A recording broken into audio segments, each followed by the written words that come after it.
Agora, se você fizer um teste simples, usando uma régua, colocando no horizonte seu campo de visão, seja numa escala menor quanto numa escala maior, você vê que é perfeitamente comprovável a teoria da Terra plana e não demonstra em nenhum momento curvatura nenhuma. Não encaixa de forma alguma. Então isso está indicando claramente que nós estamos numa superfície totalmente plana. Isso é maconha. Isso é maconha indo pro zoológico. Olá pra você aí, seja muito bem-vindo ao Em Cúpula Eu. Esse aqui é um podcast onde eu analiso, questiono e reflito sobre alguma das maiores peculiaridades da humanidade. E você é meu convidado de honra para embarcar nessa comigo. Esse aqui é o episódio 2, Os Cavaleiros do Apocalipse. E eu sei, se você me acompanhou até o episódio anterior, eu tinha falado que esse episódio ia ser sobre alienígenas e comunistas. Mas eu acabei mudando um pouco no sentido, mas a essência ainda é a mesma. Então eu vou debater sobre alguns movimentos que surgiram nas últimas décadas, que ao meu ver, vem bagunçando bastante nosso modo de analisar as coisas. E quais são os perigos que esses movimentos podem trazer para a nossa sociedade, e por que você também deveria se preocupar com isso. E eu vou fazer da seguinte forma, eu vou apresentar esses cavaleiros do fim do mundo para vocês, quem são eles, onde habitam, o que comem, como surgiram e etc. E depois eu vou explicar o porquê que eles são uma ameaça para a nossa sociedade. Então, sem mais delongas, vamos nessa.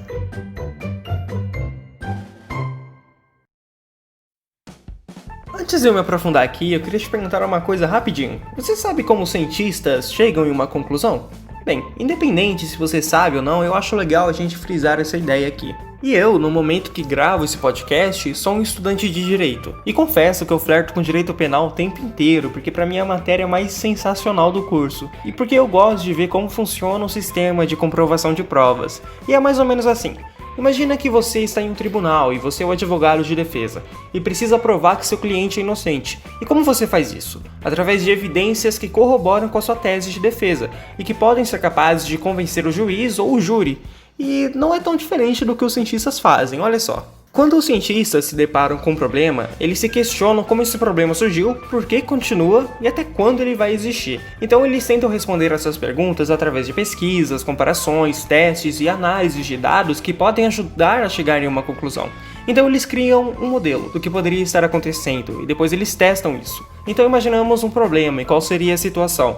Em seguida calculamos o que deveríamos ver, ouvir e etc. E se o modelo for verdadeiro, verificamos se foi isso mesmo que vimos na realidade. Para ajudar você a entender melhor um pouquinho, vamos pegar o caso do aquecimento global, por exemplo. Os cientistas fizeram os tais modelos e viram que a atmosfera está esquentando exatamente do jeito que se esperaria se os humanos fossem a causa principal. E também a Antártida está se esfacelando precisamente como previram os cientistas. E além de inúmeras outras comparações, por exemplo com temperaturas de épocas passadas, assim como as constantes ondas de calor que vêm nos atormentando, e o fato de que as marés estão subindo devido ao derretimento das geleiras e que a variabilidade natural não explica esse acontecimento, apontando apenas para um culpado, nós mesmos.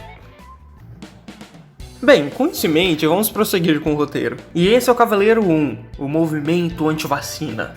E eu não sei ao exato dizer quando esse movimento chegou aqui no Brasil, mas eu só sei que ele está aqui e se instaurou de uma forma tão consistente que apresenta uma ameaça real para o nosso sistema de saúde. E como se o SUS não precisasse mais de problemas, né, pessoal? O SUS aguenta uma porrada gigantesca o tempo inteiro. Mas enfim, o fato é que sempre existiram pessoas que questionaram a eficácia das vacinas, se elas realmente funcionavam, se não apresentavam nenhum risco à saúde, porque afinal de contas elas são inseridas dentro da gente. Então temos todo o direito de saber o que ela exatamente é. Agora a história de origem do nosso Cavaleiro 1 começa 20 anos no passado, na bela terra da Inglaterra.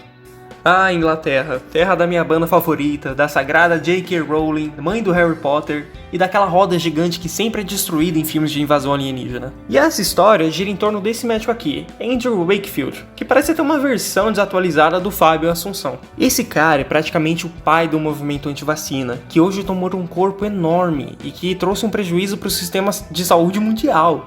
e a volta de doenças que já estavam erradicadas. Em 1988, o Dr. Wakefield publicou um trabalho científico em um famoso site de pesquisa chamado The Lancet, e nesse trabalho ele mostrou que as vacinas causavam autismo em algumas crianças. Isso gerou um medo na população britânica, que se espalhou ao redor do mundo inteiro. Mas depois de um tempo, foi descoberto que todo o trabalho era uma fraude enorme, e nem foi uma fraude tão elaborada assim não. Os dados que ele apresentou eram falsos, não existiam. O que foi verdadeiro foi o pânico que ele trouxe com o trabalho dele.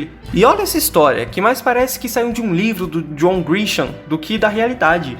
Um escritório de advogados tinha feito um acordo com um doutor, e era mais ou menos assim: ele publicava o trabalho falso e eles dividiam os lucros que iam vir com os inúmeros processos que teriam contra as empresas que fabricavam a vacina tríplice viral, aquela vacina que te previne contra a rubéola, cachumba e sarampo. Então sim, a história toda não passa de uma ideia criminosa sem embasamento científico nenhum. Mas calma aí, que a história ainda não acabou. Depois da publicação do trabalho falso, o movimento anti-vacina começou a se formar, adivinha onde? Nos Estados Unidos, especificamente em Hollywood. Uma atriz chamada Jenny McCarthy, que tinha um filho autista, comprou a ideia de que vacinas causaram autismo no filho dela, e ela começou uma campanha mundial, e como ela era uma pessoa pública com grande influência, a ideia rendeu. E demorou mais de 8 anos para essa ideia ser derrubada, que foi derrubada por um jornalista investigativo chamado Brian Deer, do Channel 4 da Inglaterra, que fez um trabalho minucioso para desmentir toda essa história das vacinas. E assim, por mais que eu queira, eu não vou me aprofundar muito nessa história, porque ainda temos nossos 3 cavaleiros para analisar. Mas você pode pesquisar essa história na internet para ter uma visão completa sobre o que aconteceu.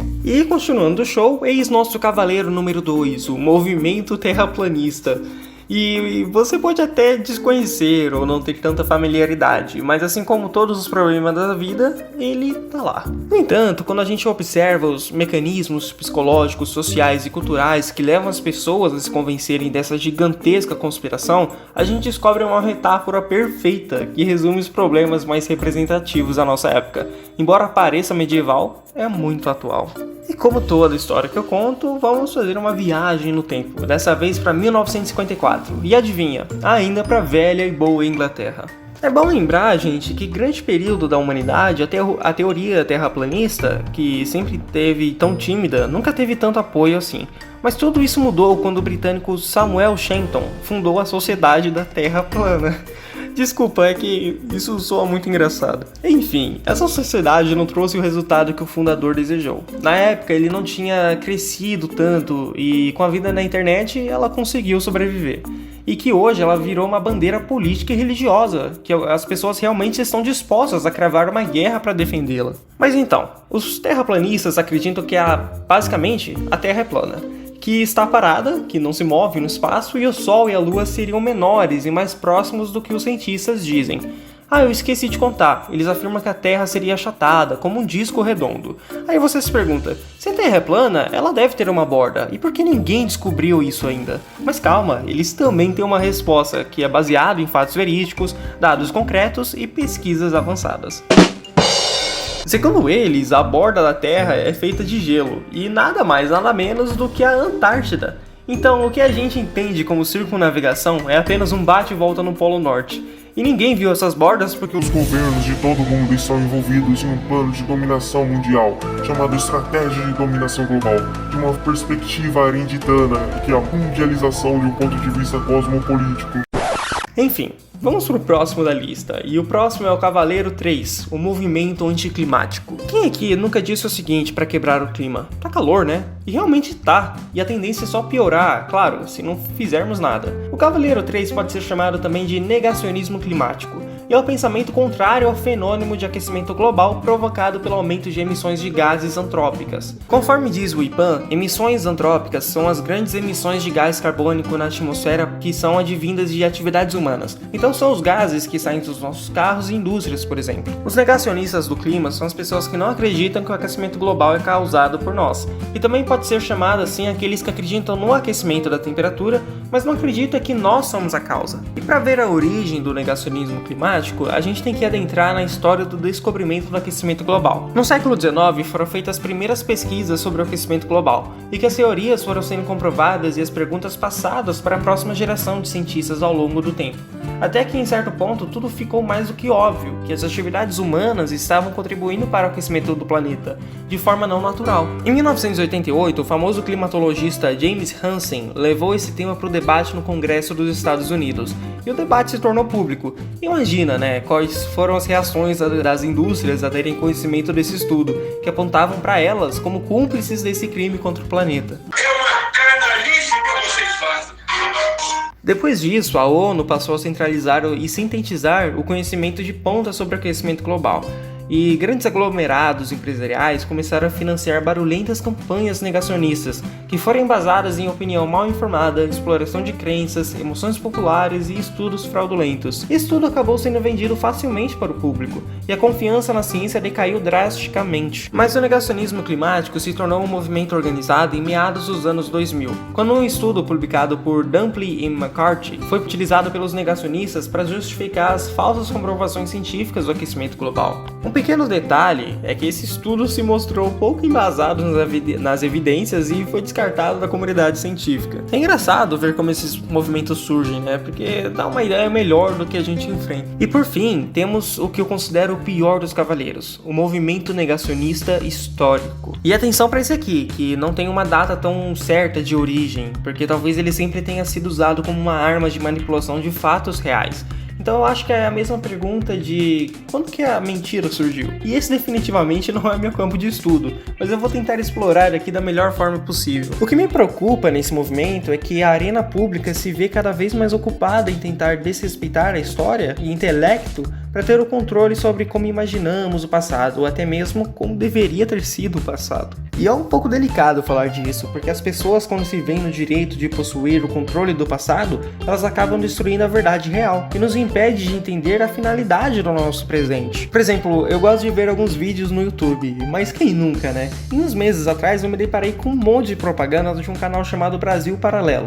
E de início eu me interessei bastante pelo canal, porque o documentário deles parecia ser bem filmado, com belos efeitos, edição, e isso eles realmente têm crédito, porque é um bom trabalho cinematográfico. Mas eu decidi ver do que se tratava, e vi que eles faziam um documentário sobre a educação do Brasil, e por que ela é tão fracassada. Então eu tentei dar a chance e coloquei play. Mas eu me deparei que eles estavam tentando reconfigurar a história da ditadura militar, e eles estavam minimizando a violência estatal da época, as torturas, direitos violados, e tentando mostrar a ditadura como um momento fundamental da democracia brasileira, já que teria abortado a tal revolução comunista. Agora a minha crítica para esse documentário é o seguinte: os mecanismos usados por esse canal são omissões factuais, distorções de registros históricos e silêncio sobre os dados inconvenientes do mesmo período da ditadura. Eu não vou me estender aqui falando sobre a ditadura militar, por mais que eu acho um tema muito relevante, eu vou seguir com o roteiro e quem sabe em outro episódio a gente tem tempo mais para conversar sobre isso. Mas a ditadura não é o único objeto de negacionismo. Também entra na pauta do movimento a escravidão africana, o holocausto nazista e até mesmo o regime nazista é tratado como um simples não, calma, não é bem assim. E isso encerra a apresentação dos nossos cavaleiros do fim do mundo. E eu espero que você não tenha gostado deles. E vamos ver o porquê você deveria ter chegado nessa conclusão no próximo bloco. É meio estranho eu estar aqui explicando por que deveríamos estar falando como esses movimentos apresentam uma ameaça para a nossa sociedade, mas eu quero concluir essa reflexão com vocês. E começando pelo cavaleiro número 1, o movimento anti-vacina. E para isso eu vou pôr até uma bad reflexiva aqui.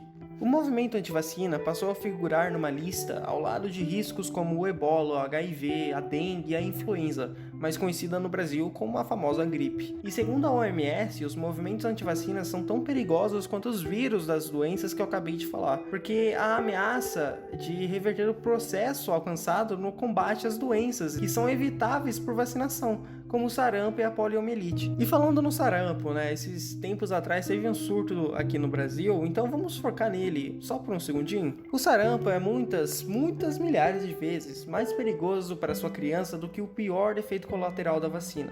Para você ter uma ideia, você precisaria de uma lupa gigante para procurar as mortes causadas de vacinas ao redor do mundo, e mesmo assim é difícil encontrar casos confirmados, mas as mortes de sarampo são muito mais fáceis de encontrar. Por exemplo, em 2017, cerca de 110 mil pessoas morreram devido ao sarampo. E agora, para refletir, 110 mil pessoas morreram devido a uma doença que hoje nós temos a vacina. E para você refletir ainda mais, é estimado que 300 crianças morreram por dia em 2017 devido ao sarampo. E de novo, nós temos a vacina para essa doença. O problema do debate das vacinas é que enquanto os cientistas argumentam com dados e estatísticas, os negacionistas geralmente misturam sentimento e uma boa dose de desinformação para o debate. E sentimentos não são considerados imunes aos fatos. Não podemos convencer ninguém gritando, mas não podemos esconder a realidade que o movimento anti-vacina faz. Ele mata bebês novos demais e traz doenças que antes estavam erradicadas. Já o maior efeito colateral das vacinas é menos crianças mortas. Vacinas são as melhores ferramentas para erradicar monstros que um dia já nos causaram grandes problemas. Não podemos trazer eles de volta. E agora chegou a hora do julgamento do nosso alívio cômico, quer dizer, o cavaleiro número 2, o terraplanismo. Esse aqui é um dos cavaleiros mais toscos que eu considero. Sério, gente, eu sempre rio toda vez que eu penso nele. Mas acontece que não deveria ser motivo para eu estar aqui, uma pessoa com seus 19 anos de idade debatendo sobre terraplanismo. Mas hoje em dia ela é digna de questionamento, já que 1 a cada 100 brasileiros acreditam que a Terra é plana. Agora eu acho complicado, depois de todas as evidências e informações que nós temos, ainda existem aqueles que dizem que o mundo é um platô, que o Ártico está no centro da Terra, e que a Antártida é a borda e a trama internacional para controlar as massas populares de acordo feitos com a Nazi e CIA, um capitalismo selvagem com os nazistas que querem...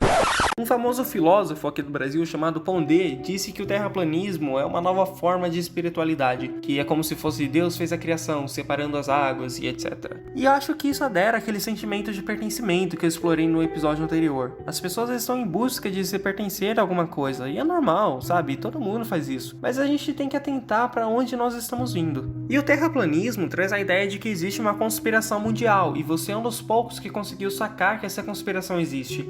E você está lutando contra o capital humano e a dominação da CIA, que, convenhamos, se não fosse pela internet, talvez teríamos apenas 4 terraplanistas no mundo. Porque afinal, a não ser que a teoria da Terra plana ponha abaixo toda a ciência contemporânea, você não está lutando contra ninguém, meu chapa. E eu não estou falando que a ciência de verdade, eu digo, não tem esses problemas. Ela até tem, mas eu acho difícil você tentar argumentar um conhecimento que é universal, desde o século VI a.C., onde mesmo na Grécia do século VI a.C., eles já tinham uma noção que a Terra tinha um formato esférico. E essa noção demanda muito estudo, muito cálculo e uma visão exterior da Terra. E essa noção depende de grandes ferramentas, como satélites. E teorias como essa apresentam uma ameaça à sociedade porque elas são construídas em uma certa redução do amadurecimento e uma certa condição infantil de que é como se fosse... Me proíbem, estão me perseguindo, portanto, eu conheço a verdade. E chegou a hora de falarmos sobre o Cavaleiro Poluição, o aquecimento global. A nossa história está repleta de diversos exemplos de posturas retrógradas perante os avanços políticos. Em comum, essas pessoas que negam o aquecimento global, elas nunca param para refletir sobre o verdadeiro significado da palavra jogar fora. Aqui no nosso planeta não existe esse negócio de jogar fora. Tudo que produzimos sai daqui para ficar aqui. E tudo isso vai acabar explodindo na nossa cara, uma hora ou outra. Acho curioso que essas pessoas tentam lutar contra os fatos concretos, com os fatos que são facilmente comprovados todos os dias pelos cientistas, como se eles estivessem vivendo em um mundo diferente, onde tudo funciona do jeito que eles querem, porque querem. Mas eu ressalto aqui a importância em lutar contra essa negação, porque afinal estamos falando em perigo real de acabarmos com a vida habitável no nosso próprio planeta. E hoje, pelo menos, não temos um planeta reserva que a gente pode migrar para lá, se isso aqui não dá certo. Esse aqui tem que dar certo. O perigo está no atraso que ele pode representar para que essas medidas de emergência sejam tomadas. E isso faz me lembrar o nome de um livro, que se chama Marte Morreu Porque os Marcianos Quiseram. E quando eu era pequeno, eu li uma reportagem que dizia que os leões poderiam desaparecer por completo até 2050. Isso ficou na minha memória, sabe? Mas isso faz uns 15 anos. Imagina agora quais são as estimativas das vidas de espécies que coabitam esse pequeno ponto azul conosco. Eu acho que às vezes a gente esquece que esse planeta não é só nosso. Dividimos ele com outras trilhares de vidas. E querendo nós ou não, a sobrevivência dessas vidas depende exclusivamente do nosso aval. em aplicar medidas para salvar o meio ambiente e garantir que a vida possa continuar. O poder da decisão de salvar nossa casa está em nossas próprias mãos. Mas será que a gente vai fazer alguma coisa ou vamos ficar apenas olhando enquanto pega fogo? E estamos no nosso último julgamento, o movimento negacionista histórico. E sobre esse último cavaleiro, eu vou tentar ser o mais breve possível. Negar ou relativizar a história significa viver sob mentira, significa omitir e manipular a história real, conduzir ela para uma interpretação diferente do que realmente aconteceu. Algo que eu acredito que esse tipo de negacionista busca é talvez uma memória apaziguada, uma versão definitiva da história da escravidão, o nazismo, a ditadura ou qualquer outra situação traumática, para que tudo fique menos pior e que elas podem dizer: tá, eu não tive culpa nisso. E estamos falando de uma batalha por memórias aqui, isso que é a parte triste. Estamos falando de pessoas que estão reproduzindo as versões negacionistas e que, o pior, essas pessoas estão instaladas em governos como presidentes, deputados, senadores, juízes, de todo tipo.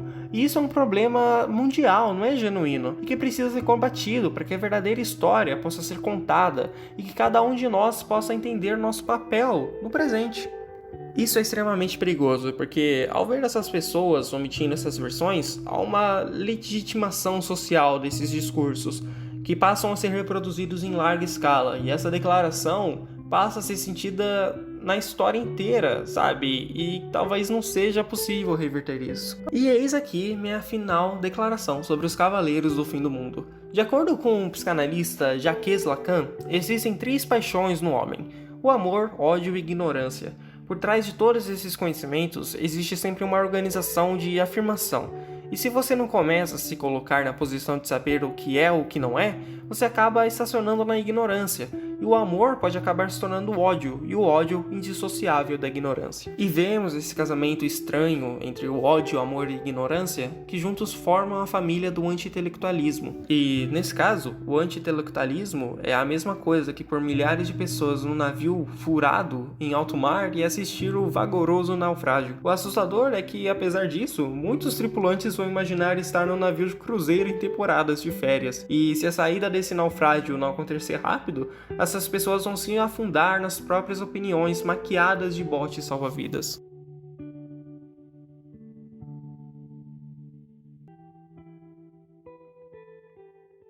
Muito obrigado se você continuou até aqui. E aí, o que achou dessa peculiaridade da humanidade? Eu espero que você tenha gostado da sua estadia nesse episódio, e eu espero que também que você tenha chegado em uma conclusão próxima de preocupação, porque de fato é preocupante. Olha, gente, eu não quero que você passe a odiar essas pessoas negacionistas, porque de certa forma eles estão apenas cumprindo o seu direito de liberdade de expressão. Mas essa expressão apresenta um risco para tudo que aquilo que a gente construiu hoje, né? Para tudo que aquilo nós aprendemos até hoje. E eles são um risco para o próprio direito de acesso à informação. Esses movimentos põem em risco o que nós consideramos como realidade. E não, isso não é uma forma poética de reflexão. E eu sei que essas pessoas podem fazer parte desses movimentos apenas para cumprir com a necessidade humana mais básica, o pertencimento. Mas eu acho que é hora de começarmos a levar a ciência e conhecimento para todos, de forma simples e prática. E se você gostou desse assunto, todas as informações que eu usei aqui foram pesquisadas minuciosamente para trazer para você, de forma breve e limpa. Mas se você preferir, fica à vontade para fazer uma pesquisa mais aprofundada.